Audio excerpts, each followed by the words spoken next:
Morning all, it's Saturday the 18th of February and as we know it's FA Cup 5th round day and I don't think you need reminding but I'm going to say it anyway.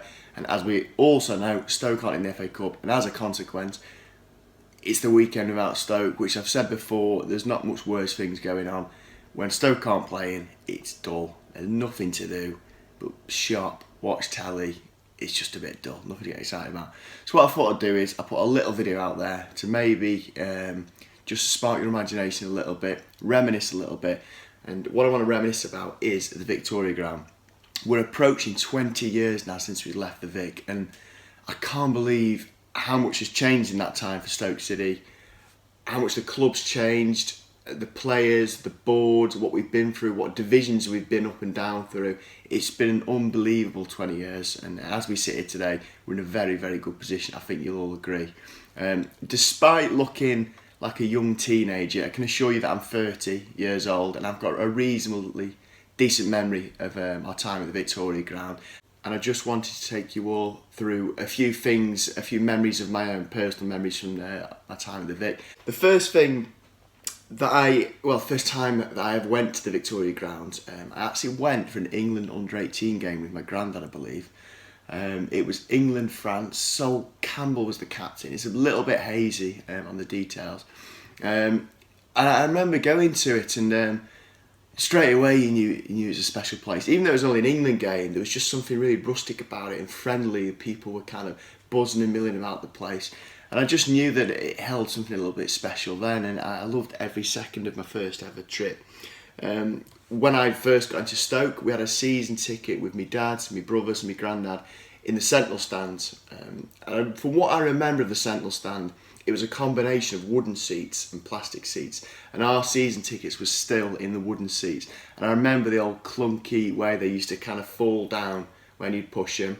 We were actually sat, for those that remember this stand, you had a few rows off the top of my head from memory of seats just below the executive boxes, and then like a wooden gangway in between the lower half of the stand.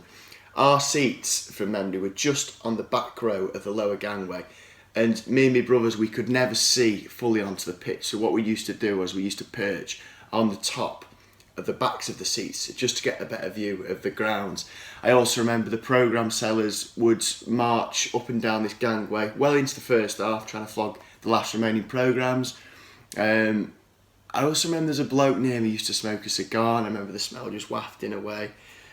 We used to sit occasionally in the Butler Street stand as well for cup games, and that was, I believe, full of wooden seats. There was no plastic seats in that stand, and again I remembered the wooden clunky noise when everyone went to pull the seat down and push it back up. Bootham End was a stand that I didn't stand on that often, being only 11 by the time we left, so I didn't get too many experience of that. But I do remember it having this kind of, for a young kid at the time, almost like it's like a vast playground. My dad we'd pick our spot and we'd stand there, but I remember there'd be almost like other areas that you wouldn't venture over to because it's a little bit unknown. For an 11, 10-year-old at the time, it was a massive, massive stand. I remember it just looking absolutely huge and the sort of place that it'd take hours to explore. But I'm gutted now in hindsight that I never got to be of age where I could really experience the Bootham End. Like I say, I was only there a few times, but I do remember it being something that just looked fantastic to be in. From where I sat in the Sentinel stand, you'd look over the Bootham End, and even if the crowd was only 12, 13,000, it always looked absolutely chocker. I don't know how it managed it. I suppose with terracing, the ability to spread out and disperse the people allowed it to look a little bit fuller than it necessarily was.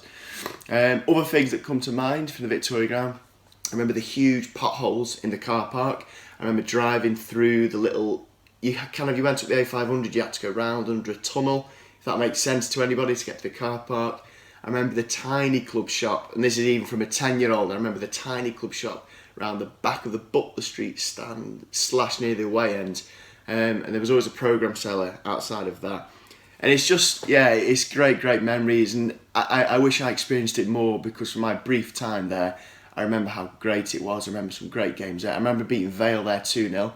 I think that was Vale's apparent push for the Premiership, and we ruined that, which was quite funny. I remember losing to Leicester in the playoffs. 1-0 at the Vic. I can't believe how much has changed at the club. I can't believe it's been 20 years already and how much has changed. But I just wanted to put that video out there, share my experiences of the ground.